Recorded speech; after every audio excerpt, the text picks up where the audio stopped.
ये भाग्य का चंद्र पीयूष भरे,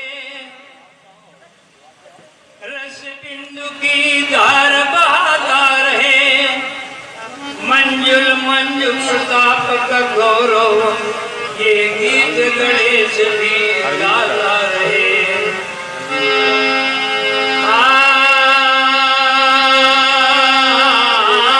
अंतर में सुख की कलियां,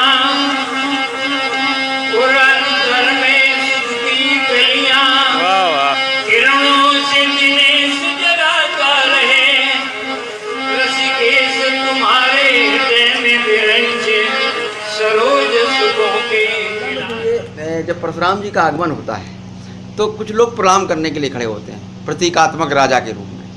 राजा जबकि उनका कोई वेश परिवेश नहीं होता, साधारण लोग होते हैं। ये परंपरा कहाँ शुरू हुई, आपकी जानकारी में है? ये परंपरा शुरू हुई पंडित सिद्धूलाल जी के समय से, बड़ी पुरानी प्रथा है। हाँ, वही चीज़ है। लोगों का कि हम जाएंगे परशुराम जी भाई अवतारपुर के महापुरुष हैं, महात्मा हैं, आशीर्वाद देंगे, तो आशीर्वाद पाने की इच्छा से अच्छे अच्छे लोग भी प्रणाम करने जाते हैं। नहीं, वो तो ठीक है भाई, एक नाटक के क्रम में नाट्य विधा है, मंच पर पात्र ही चढ़ता है, पात्र जो है उसके राजा बने हुए हैं, राजा के वेश में है तो प्रणाम करते थे।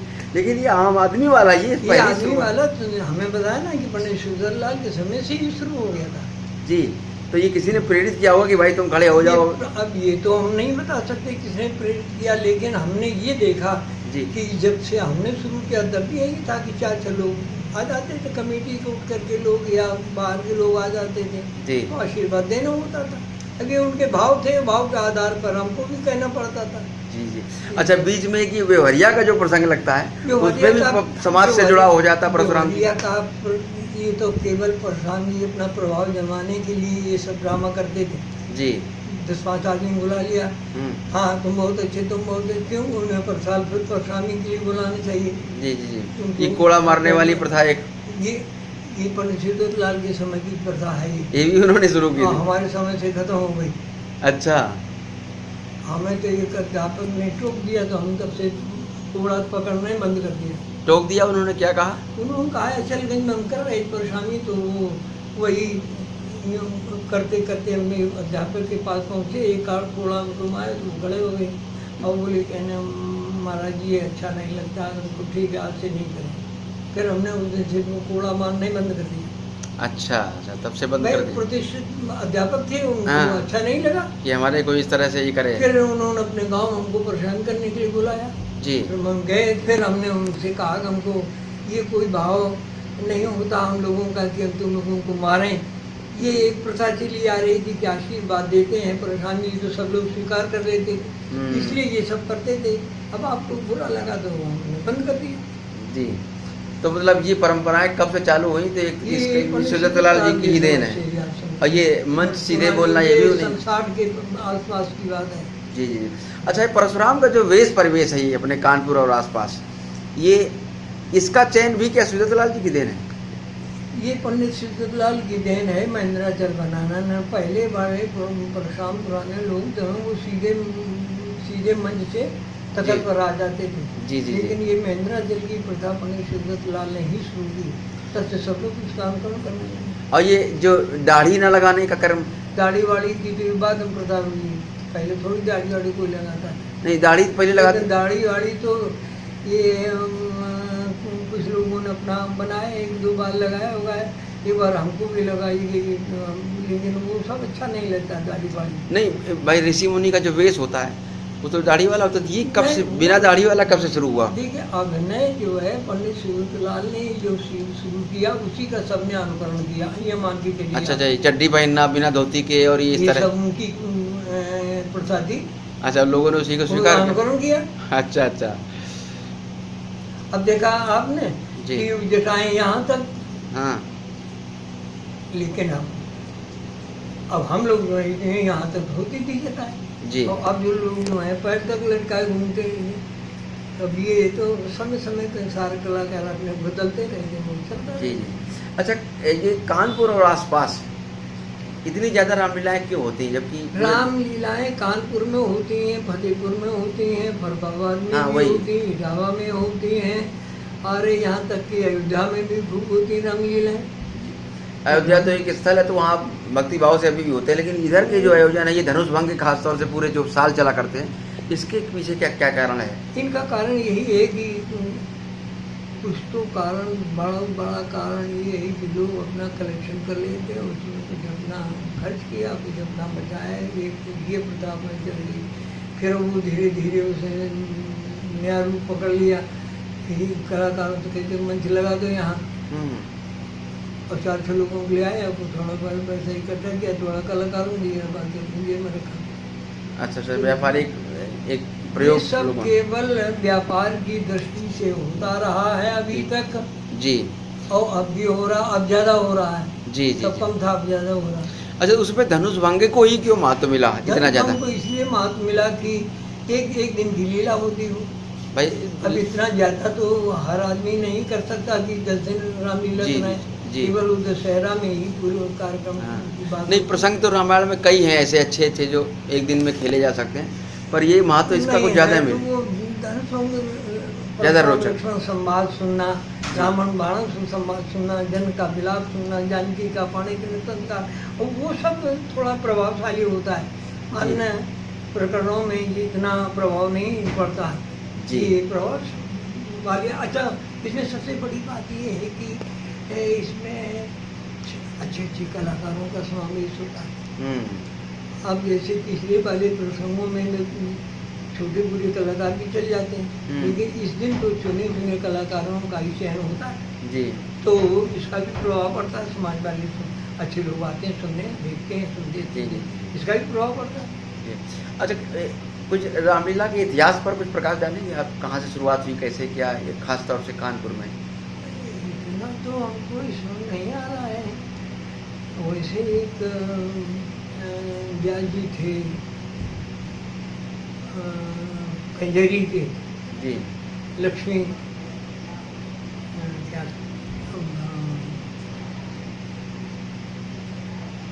बहुत सुरीले थे व्यास जी। तो, हाँ व्यास जी। और उनका ये था कि वो अगर गाना शुरू करते थे तो 1 किलोमीटर तक उनकी आवाज़ जाती, बिना माइक के। तब माइक कहाँ थी? हाँ हाँ। तो ऐसे फिर बड़े लक्ष्मी नारायण, फिर दिसंबर दुआ, फिर स्कूल के, फिर धीरे धीरे व्यासों की संख्या बढ़ती ये गई। विशंबर दुआ कहाँ के थे? दिसंबर दुआ ये झीझक के रहने वाले थे। अच्छा, कानपुर में भी रहते थे? रहते कानपुर। कब का कार्यकाल था इनका? ये तो वही 60 के बाद ही शुरू हो गए, 60 से शुरू हो गए कि पंडित सुंदर लाल के समय में थे। अच्छा अच्छा अच्छा। हाँ, हमारे समय तो बहुत बुजुर्ग हो गए थे, व्यास के रूप में थे, बहुत अच्छे व्यासों में गिने जाते थे। लक्ष्मी नारायण जी। लक्ष्मी नारायण जी, समर्थ हुआ, ये अच्छे व्यासों में गिने जाते थे।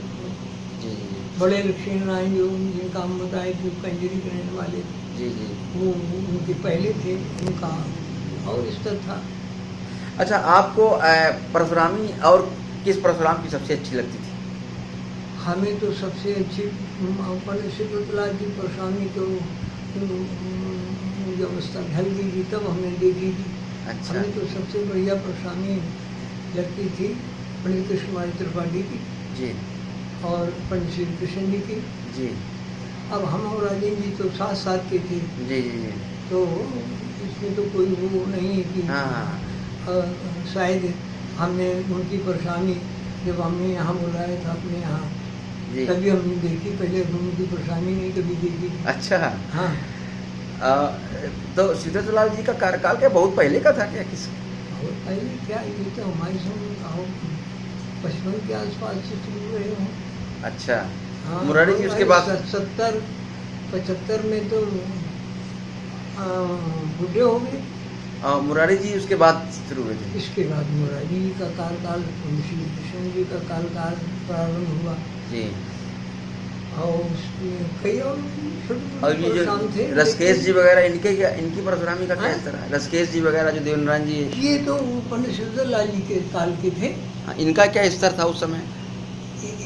भाई कला पक्ष पंडित शिवलाल का श्रेष्ठ था, लेकिन विद्वत्ता में पंडित रसकेश जी बहुत आगे थे, उनका कोई जोड़ ही नहीं था। लेकिन उस समय संवाद तो उस तरह का तर्क वितर्क होता नहीं था, तो विद्वता का कोई मूल्यांकन था नहीं ज़्यादा। नहीं, अब उनकी कोर्ट की परेशानी दूसरे टाइप की होती थी, फणेश्वर लाल की परेशानी दूसरे कोर्ट की होती। क्यों? जी इनकी तड़क भड़क और मारपीट और उतर के स्वाद में कोड़ा मारना, तखत तोड़ना, ये इस तरह का था। लेकिन पंडित जी विद्वतापूर्ण परेशानी होती थी। कोई अच्छा विषय ले लेते थे, उस पर बोलते थे। अच्छा क्योंकि अध्यापक थे, और स्वयं लेखक थे और बड़े लेखक रहे।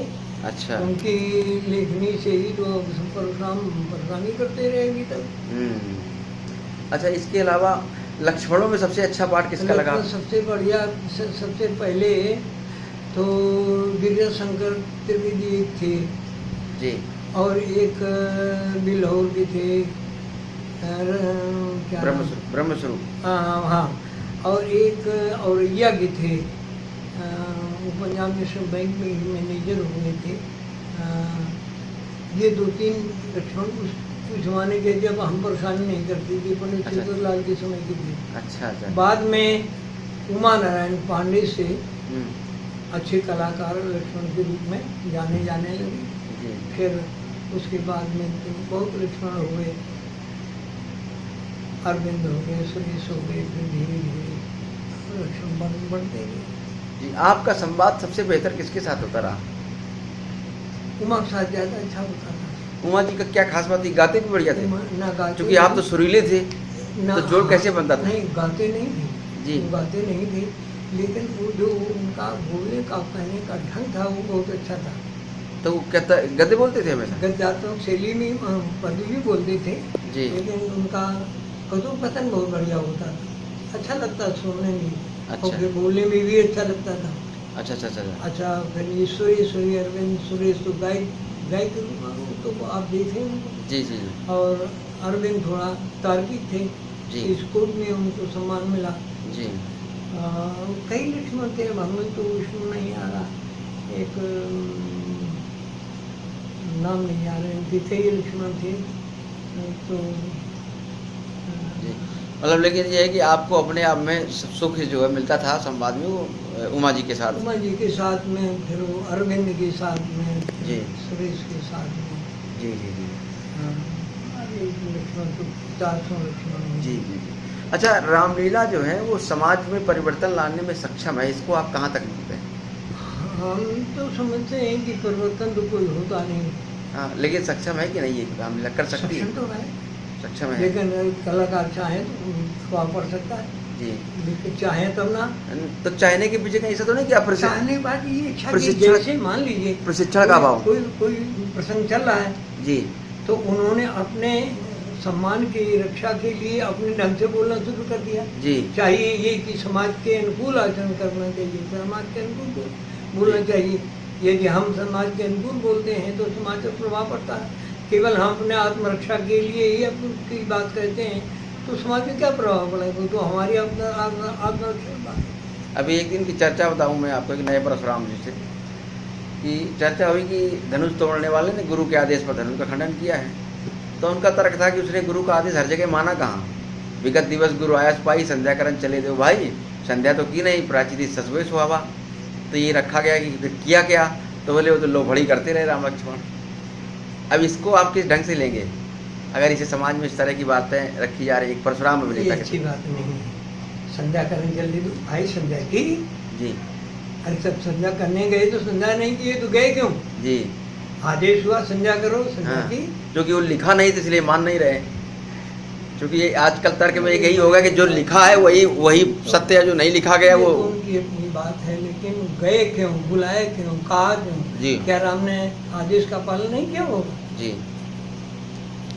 हाँ हाँ, मतलब वो जो है उनका जो क्या राम लक्ष्मण उनके आदेश का उल्लंघन कर देंगे क्या वो समझ में? जी ये तो इस तरह के तर्क का क्या स्तर बताते इनका हैं? कोई मूल्य, इनका कोई आधार नहीं। ये सब भाई समाज में बहुत होते हैं। कभी कभी लोग लिख कर भेज देते थे कि अमुक की माँ का क्या नाम है, अमुक की पूछे। एक बार वहाँ कल्याणपुर में हमसे पूछ दिया कि वो विश्वामित्र की माँ का क्या नाम था, तो हमको तुम्हारी नानी क्या नाम था, जो खड़ा किया उसको है। तो चुप हो गया। हम तो तुझे नानी की बात मालूम नहीं और हमसे पूछ रहा है विश्वामित्र की माँ का नाम है, विश्वामित्र से पूछ जाके। इस तरह से। अच्छा, सामाजिक समरसता एक शब्द है, समाज में ऊंच नीच का भाव जो पैदा, क्या रामलीला इसको बढ़ाती है कि कम करने में सक्षम है? नहीं, समस्या बढ़ाने में रामलीला का बहुत बड़ा योगदान है। जी। लेकिन कलाकार ये उस स्तर के हों तो अच्छा, तो ये जो स्तर की बात है, तो कहीं ऐसा तो नहीं कि प्रशिक्षण जो रामलीला में कलाकार जो आते हैं, कहीं प्रशिक्षण तो उनका होता नहीं? प्रशिक्षण जी का नहीं होता है, कलाकार सब ने याद किया, सीख लिया, कलाकारों के आचरण से प्रभावित होकर के उन्हीं के अनुकूल आचरण करते हैं। जैसे आप किसी लक्ष्मण आपसे पाठ सीखा जी, तो आपके स्वभाव के अनुसार वो भी वैसे आचरण करने लगा जी, वो तो अच्छा उससे उस पर प्रभाव पड़ेगा, लेकिन समाज में उसका वो नहीं प्रभाव। जी, जी। लेकिन अगर आप जैसे स्वभाव का अगर हो जाए तो आचरण, यदि वो आपके अनुकूल आचरण करता है तो समाज प्रभावित होता है जी, अब आप जैसे हर लक्ष्मण तो नहीं होते, जी, इतने तर्क कर डालते हैं तो पता चला कि सारे देश साथ नहीं को याद है। जी, अब आप जैसे लोग जो है जो संवाद करते हैं तो उनकी भूमिका होती है जिसका प्रभाव पड़ता है। हमने यहाँ देखा, हम इतने प्रभावित हुए, हमने तो पहली बार इस तरह से संवाद सुना था मेरा तुम्हारा। हाँ जी, जी, जी, अच्छा, ये तो तुम्हारे साथ बने हुए जी, जी, जी, जी, लेकिन वो उस समय ये बात नहीं समझ में आई। जी, लेकिन यहाँ जब हमने देखा तो हमको बड़ी बहुत ही बढ़िया लगा हमको। तो इस तरह से प्रभाव पड़ता है, ऐसा नहीं है, जी। लेकिन वो कलाकार उसको की हो तब पड़ेगा प्रभाव। जी, सोच और उसका वो रखें। तो प्रशिक्षण का अभाव खास तौर से है, क्योंकि कैसे खड़ा हो। प्रशिक्षण का वो तो रहेगा ही। हाँ, कोई प्रशिक्षण के कोई पहली बात तो लेना नहीं चाहता और कोई और देने कोई वाला देना नहीं चाहता, दोनों बातें हैं। दोनों बातें हैं। लोग एक दूसरे से सुन के जैसा सीख लेते हैं, क्योंकि अभिनय मंच पर तो अब सुरेश के अनुकूल आचरण करने वाले कितने लक्षण हैं, जी। सब सुरेश एक ढंग से बोलते हैं। जी, अब सुरेश किस ढंग से बोलते थे, जी। सर उसके कहने का क्या प्रभाव पड़ता था, जी। क्या इनके कहने का वही प्रभाव पड़ता नहीं पड़ता। लेकिन चूंकि अब उन्होंने जैसा सुन लिया या टेप कर लिया वैसे न भूल गए। जी, जी, जी। अच्छा, एक और चीज़ है कि हमने देखा कि बहुत लोग आचरण कर लेंगे, आपके अनुकूल आचरण करने वाले हमें कोई लक्षण नहीं दिखाई पड़ा। नहीं मिला जी, हमें तो नहीं दिखाई अभी पड़ा। अभी होंगे। तक कोई शिष्य नहीं बना ना, अभी तक कोई शिष्य नहीं बना। नहीं वैसे नहीं विशेषण बनाते तब भी वो टेप करते तो लगते, लेकिन हमें कोई लक्षण ऐसा नहीं मिला जो आपके आचरण का हमें कोई दिखाई पड़ा हो आज के समय। जी, जी। अच्छा, चूँकि अभिनय जो है कला मंच है, ये अभिनय का मंच है एक तरीके से, तो उसमें अभिनय में तो एक पहला तो रूप स्वरूप जिसका अभिनय व्यक्ति कर रहा है, और उसके बाद फिर उस हिसाब का परिधान, वेश परिवेश और मेकअप, इसके बाद संवाद, 4 चीज़ें होती हैं। तो आपका तो खैर ये चारों चीज़ों पर प्रभाव अच्छा रहा, जो हमने देखा, पहले भी देखा, जब भी देखा आपको, तो ये चारों चीज़ों को आप पूरी तरीके से मिला के चलने का प्रयास करते थे। आज कितने कलाकारों में आप ये चीज़ पाते हैं? कई का तो हमने देखा कि वो वेश परिवेश है वैसा नहीं है, कई देखने में लगते ही नहीं कि राजा हैं, राजकुमार हैं, परशुराम है या राम है या लक्ष्मण है, और कई का केवल संवाद को लोग प्रधानता देने लगे हैं। तो ये क्या कारण हो सकता है इसका? अब कारण ये समय के अनुसार सब होता है। जैसे अब हम लोग या मुरारी जी ये 2-4 वर्ष हम ऐसे थे, जब स्वास्थ्य कम हुआ तो हम लोगों ने धोती पहन के परेशानी करना शुरू किया। पहले तो आलोचना हुई हम लोगों की, जी, लेकिन बाद में जब हमने समझाया कि परेशानी कोई नंगा देखा,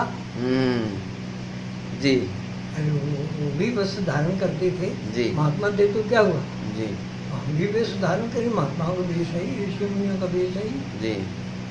तो फिर वो चल गई गाड़ी, फिर कोई इतराज नहीं कर। वैसे क्या ये चड्डी का वेश ठीक है, उचित है क्या? चड्डी की पंडित सिद्धूलाल की प्रथा चलाई हुई है, सब उसी का आचरण करते रहे। पर वैसे आपकी दृष्टि से एक अगर नहीं भाई ये तो थोड़ा हमको आर्ट लगता है, जी, लेकिन क्यों क्या करें, समाज की बात है। समाज उसको पसंद करने लगा था। भाई 2 चीज़ें थी, एक तो बिना दाढ़ी, देखो स्वास्थ्य बढ़िया होता था, चड्डी बढ़िया चमाचम पहने हैं, जंगा बढ़िया है, चमाचम है, तो वो दौड़ लगा रहे दिखा रहे हैं, लग रहा है कोई पहलवान टाइप का। तो वो पहलवानी का प्रदर्शन जब समाज में करते तो लोगों को प्रसन्नता होती, देखने वालों अच्छा लगता है, भाई बढ़िया स्वास्थ्य बना है, बढ़िया जान बने है। तो इसका जबकि एक ऋषि का वेश नहीं है ये। ऋषि का वेश तो हमने बाद में आचरण किया, तब हमने दिखाया हमको ऋषि का वेश ही है, धोती पहन करके। अच्छा, साथ में दो ही ऐसे परशुराम थे जिन्होंने धोती को प्राप्त मुरारी जी ने, जी, हमने। अच्छा, इसके बाद राजेश पांडे ने भी ये पहनना शुरू किया, वो भी पहनते हैं। कौन? राजेश पांडे राजेश पांडे अभी पहनने लगे हैं, जी अभी अभी पहनने लगे हैं। हाँ पहले भी चड्डी पहनते थे। जी। अच्छा मतलब एक तरीके से जो वेश कुछ परिवेश। परशाम लोग पहले मटशाला लपेट लेते थे, जी। बेबर के परशाम। अच्छा हाँ, जैसे बाबूलाल परस वाले थे, वो मटशाला से जी। मोटा सी बांध लेते थे। अच्छा वो जो व्यास नारायण जी से वो तो बिल्कुल केवल चड्डी पहनते थे, बाकी कुछ पहनते ही वो नहीं तो थे। नग्न वेश होता था उनका, जी बिल्कुल केवल चड्डी होती थी, शरीर पर कोई वस्त्र नहीं होता था, बाहरे जी। बिल्कुल बाहरे ढंग का। उनका अपना कुछ सोचना रहा होगा। उनका अपना सूत्र अच्छा था। दाढ़ी लगाने से सभी परशुरामों ने परहेज किया, दाढ़ी लगाने से एक दाढ़ी ऋषि के लगा रूप के में। बहुत परेशान में किया, हमको भी 2-4 बार लगा के करनी पड़ी। हाँ अलग बेस वही है, बेस तो वही है ना, क्योंकि वास्तविकता ये है कि बेस वही है, लेकिन दाढ़ी वाड़ी लगाने में न तो बोलते बने ना, अब नेचुरल हो तो ठीक है, हाँ लगाने में यहाँ मुझ खिसक रही है, यहाँ मुँह बाल मुँह में जा रहे हैं, इसलिए मतलब इसको हटा दिया प्रचलन हाँ से, तो हटा दिया। लंबे संवाद की वजह से। कोई परेशान नहीं, प्रारंभ से कभी किसी ने ये सब नहीं किया। जी। अच्छा आपने लगभग कितने स्टेज किए होंगे अपने जीवन काल में? हमारी समझ में तो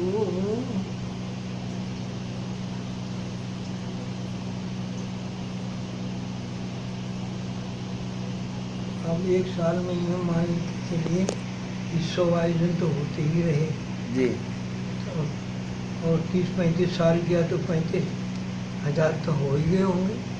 जी 30-35 हजार।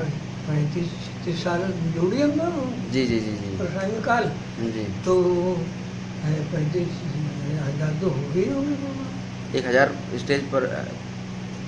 भाई एक साल में अगर 1,000 मान लीजिए, जी 100 मान लीजिए एक साल में, 100। एक साल में 100 तो 35 वर्ष में कितने हुए? 3500 हो गए। 3500 तो इतने आयोजन तो मैंने हो ही गई, ज़्यादा ही हुए होंगे, कम 5000 के ऊपर हुए होंगे लगभग। हाँ? 5000 के ऊपर तो हुए होंगे लगभग। ज़्यादा हुए होंगे। हाँ। अच्छा अच्छा अच्छा। अच्छा कोई यादगार घटना आपके इस अभिनय काल में कोई रही हो जो? हमारी जीवन काल में बहुत ही घटनाएं हुई। एक जगह ऐसा हुआ कि उन्होंने कह दिया कि तक तोड़ो, अब तक सर तोड़ना बड़ा कठिन था, खैर वो फिर हमने बड़ा प्रयास करके तक तो तोड़ दिया।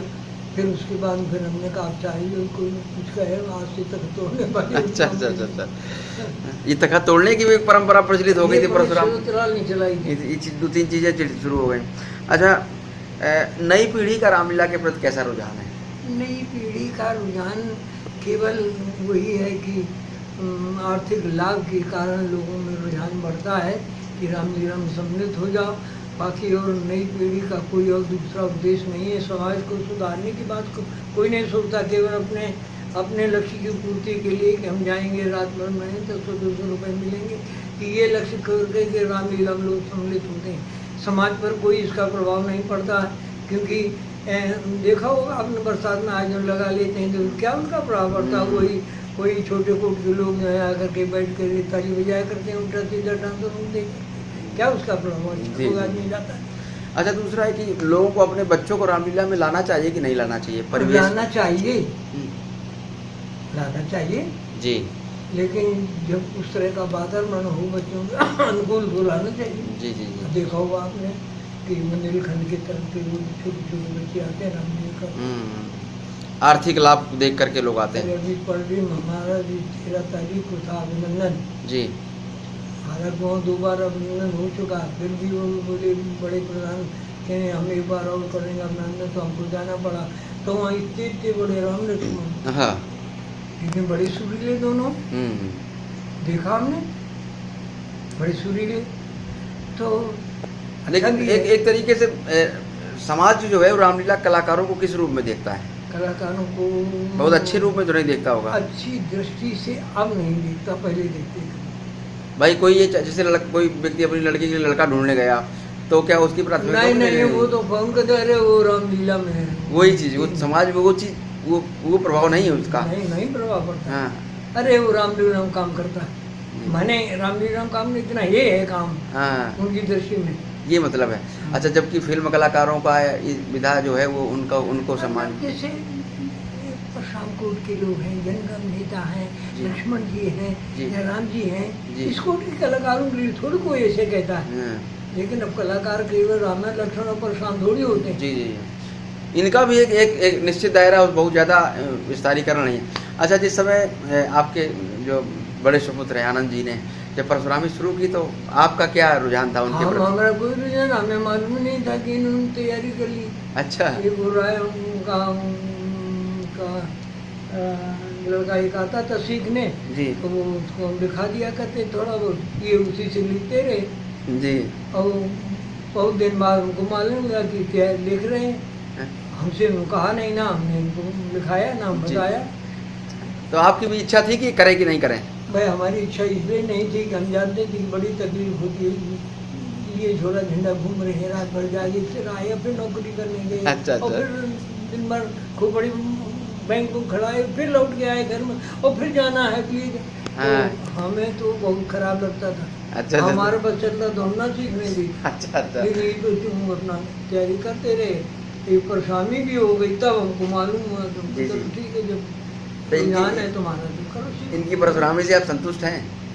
अभिनय हम से तो नहीं संतुष्ट। क्या कमी है इनमें भी? हम इनमें सबसे बड़ी कमी थी इनका स्वर नहीं थी। अच्छा, तो वो तो अब स्वाभाविक देन है, ईश्वरीय देन है वो उसमें तो। स्वाभाविक है। अच्छा, दूसरी बात, अब तैयारी तो ठीक है, काफ़ी तैयारी ठीक कर ली है। हाँ, मानुष तर्क का वितर्क तो अच्छा करते हैं। वो ठीक है। जी अब रुचि है उनकी तो कर जी, रहे जी, हैं। जी। अच्छा, अब देखो रुचि के कारण या जो कुछ भी हो, प्रोग्राम भी उनको खूब मिले लेंगे, हाँ खूब होते हैं आयोजन। जी हमारे समय में कहा तीसरा चौथा नंबर वो आयोजन मिलेंगे। जी। अच्छा, लेकिन अब वो धीरे धीरे जो व्यवहारिक परिवर्तन आया आयोजन समितियों के द्वारा वो अच्छी व्यवस्थाएं न करना, इनमें भी तो रामलीला का स्तर कहीं ना कहीं नीचे जा रहा है। बदलाव आया है। जब हम लोग जाते थे तो बढ़िया व्यवस्था होती थी, जी। बैठने की। अब तो हम एक जगह गए तो जी। लोगों ने हमको एक कुर्सी ला के डाल दी, हम बैठे जी, रहे। जी। हमको हम तो चलेंगे, तब तक आगे परशुराम जी, नाम उनका नहीं बताएंगे, जी। परशुराम जी आ गए।